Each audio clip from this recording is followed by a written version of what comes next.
Hey guys, and welcome to another video. Now, today I've been working for hours now on a huge Heart of Thorns summary video. A lot of you guys on the subreddit were asking me about this. I've actually had some tweets about it too. However, as these things tend to go, because life is very busy at the moment, it's taking me hours and hours and hours to make. So I've put it to the side for a second so I can put out a quick questions and answers for you guys. We haven't done one of these for a while, and honestly, this week is so chock-a-block. 5 days left till Heart of Thorns that there's really not going to be much opportunity for one of these for a while. So I do want to do one. It's going to be short. It's 3 in the morning, and I want to get working on that other video. But I did want to take the time to at least put something up for today. So I hope you guys enjoy this. I apologize, it's a little on the shorter side, but let's just jump straight in, shall we?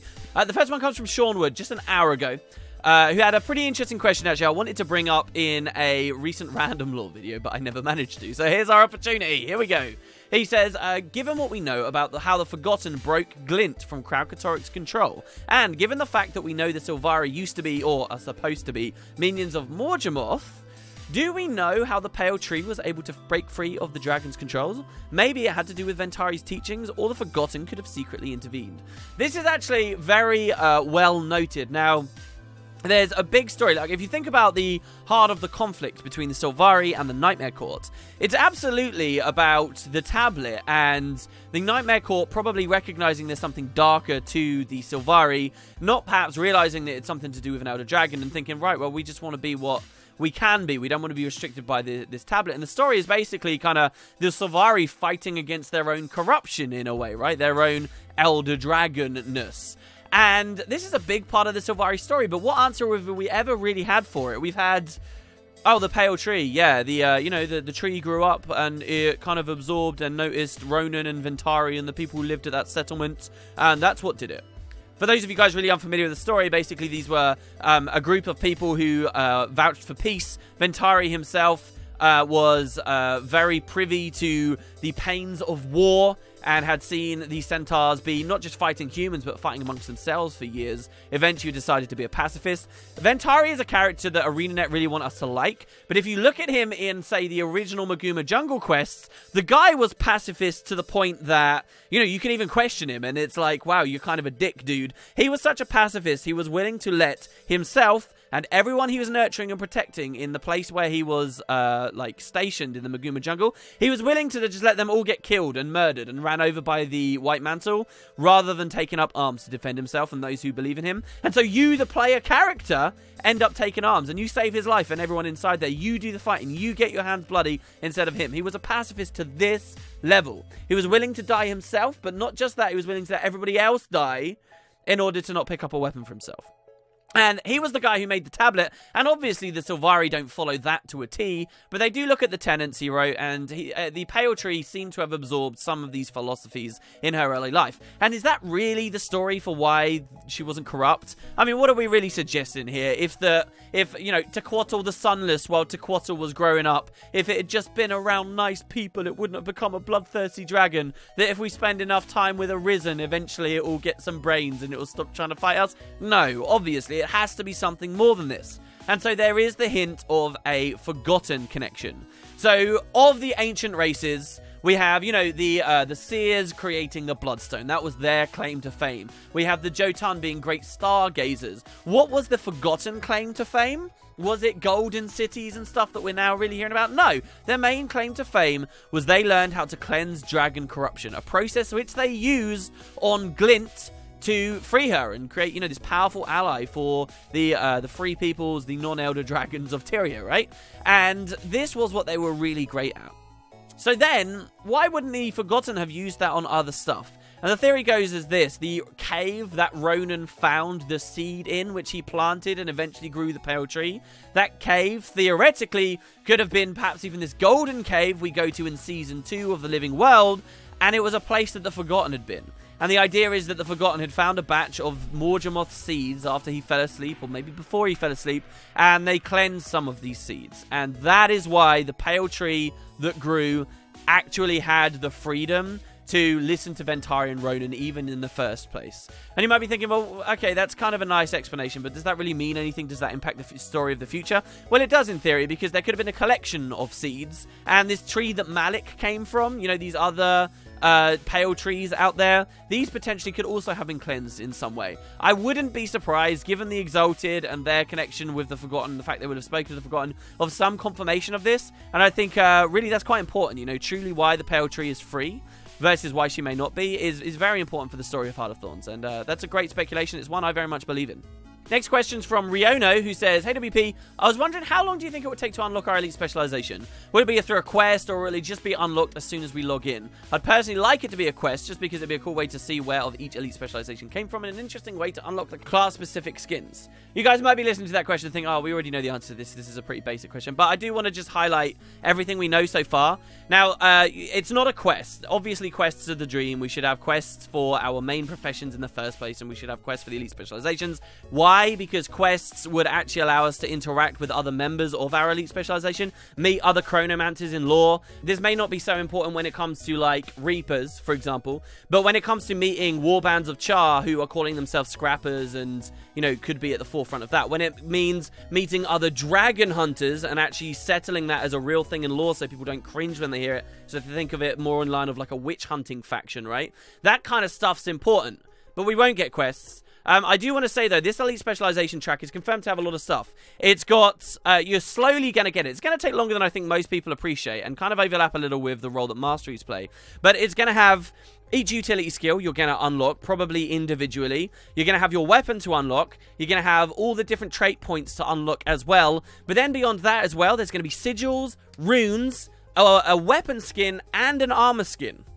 That's a lot of stuff all in one chat, guys. That's a lot of stuff. So it's going to be quite a few hero points, but that's the way I think I prefer it. Honestly, they'll load the mechanical stuff early on and the cosmetic stuff later. The order that I just listed the stuff out is where I'd predict it, but that's how we unlock the elite specializations. And it means maybe with Heart of Thorns we don't get this experience because we're going to have so many excess hero points on our characters that have map completion anyway. But for future expansions, we're going to get this really fantastic experience where we're exploring the desert, and every time we see like a skill challenge or something like that while we're actually in the desert, for example, you will actually be getting mechanically stronger as you go through as well, and I cannot wait for that. Probably not an experience we'll get in Heart of Thorns too much, not unless we're on totally new characters. Skullman337 says, WP, can you give the maths as well as your opinion on 0 and 300 Magic Find now that you've maxed it? I'm going to do a dedicated video on this, so I don't want to go too long into this, but I absolutely will say that I have felt a difference. Magic Find's kind of funny because it must just be variance, but I feel like, you know, when I just about push it up, when I just first push it up, I notice a big difference. I'm like, oh, I'm getting more rares. Oh, I'm getting higher tier materials more frequently. Oh, this is actually doing something. And then it like fades away and I feel like it goes away. It's almost to the point where I feel like there's some secret system in the game where when you raise your magic find, it does bump your magic find, but then it tapers off again, so you'll never notice that it's gone back down. Like, I'm at that kind of level, you know, crazy nonsense conspiracy theory level that I really should disregard. And let's be real, don't take my comment a second ago seriously. That's obviously not what's going on. Honestly, I would say, for those out of the loop, I was at 210, and I pushed myself to 300, and then through boosters and stuff, I'm going to be playing at 600% magic find. I absolutely see a big difference. You guys should have seen the difference in some of the footage on these videos at that, too. Exotics are coming in. I got, like, 2 actual weapon exotic drops just running Twilight Arbor story mode. T6 is the biggest difference I've noticed so far. Lots of tier 6 coming in. One thing I'll say that I've not noticed a difference at all is in the Silver Waste, you can do a lot to get extra magic find. In fact, if you have a Laureate booster, if I had got those Laureate boosters now removed from the game, I could be at 1,000% magic find. 1,000% while opening chests. That's crazy, but I'm at, you know, 960 or something is the highest I've been. Have I seen any difference while opening chests? The answer is no, I haven't. I haven't seen any difference while opening chests, and so on that level, I'm really not so sure. I've heard that apparently when you have very high magic find, dry top is the place to be, and so I'd like to do some dry top farming with very high magic find before I give you my final opinion. But that's kind of my experience. I'm just happy that it's like this element of my account I've now got maxed out, I feel complete with, and I can focus on other things. You know, that completionist element of it has been rewarded itself for me. Next question's a funny one. It's from Ginjiro017, who says, with Wildstar now being free to play, do you think it'll be a big contender for Guild Wars? What do you think of Wildstar? Did you try the free to play update? This is a really bizarre thing for me because I've had this question, especially since starting streaming, where a lot of questions always fly in.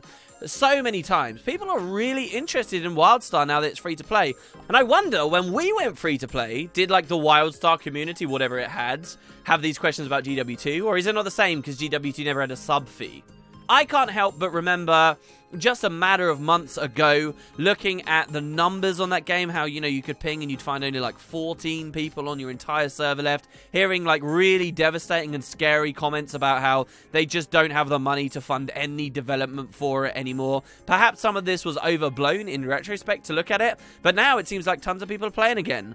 Apparently it's very laggy, apparently it's very congested. I think it will be something that I end up playing on the Visualwood podcast with Matt at some point, but like in terms of a serious game that's going to overtake Guild Wars 2, why would I? Like, one of the big things Wildstar had going for it, one of the only things maybe that Wildstar had going for it, was housing and was its raids, and, you know, trying to tap into that old World of Warcraft player nostalgia of difficult content. Both of these things, in some element or another, and I believe will be expanded upon, are kind of in Guild Wars 2 now. A game that I already have a heavy investment in, a game that I already understand quite well, and though I really do miss that experience of going into a totally new game world and getting lost in it, in its story, and exploring that kind of boundless, excited sense of the horizon, while I do look for that, I doubt I'm going to get that from Wildstar. My only experiences of playing it before it went free to play were not that great. It's not that I'm not a fan of the game, I don't know enough about the game to even know whether I dislike it, it's just probably not too much on my radar. Final question from Girl Painting, who says, hey WP, what kind of player are you mainly, would you say?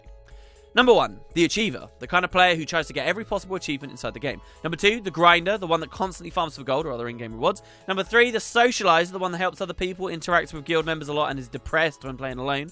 The explorer, are you searching every little corner of the world for hidden rooms, breaking out the maps, trying to venture where no one ever would. Number 5, the killer, do I try to overpower everybody in PvP? The trader, for number 6, do I ignore the game and just play the TP? The storyteller, do I try to collect every single tidbit of information about the in-game lore? Multiple answers possible. Well, obviously it's a blend. Everyone listening to this question, you're all going to know it's a blend. I would say the number 1 that I am out of these options is the explorer, closely followed by the storyteller, closely followed by the achiever. Then it would kind of get a bit of a bigger gap, and it would probably go the grinder, then the killer, then the socializer, and last of all, the trader. That's my order. I wonder what your guys' order are. And it would be pretty interesting if, in addition to your questions below, you guys leave your results on that. I'd be very curious. That's my ranking, though. There you go, guys. That's it for the Q&A for today. As I say, this is just a little video to tide us over until I can get this big one out. I'm going to get straight back to work on that. Thank you very much for watching. The Zero to Hero challenge on the stream will be starting in just a matter of hours, because unfortunately we did die in ore today on our Guardian, who had absolutely no gear. Hope you guys are having a great day. Let me know what you think. Leave future questions down below for the next Q&A as it comes out after Heart of Thorns is released. And I will love to see you there. Have a great day, guys. Catch you next time.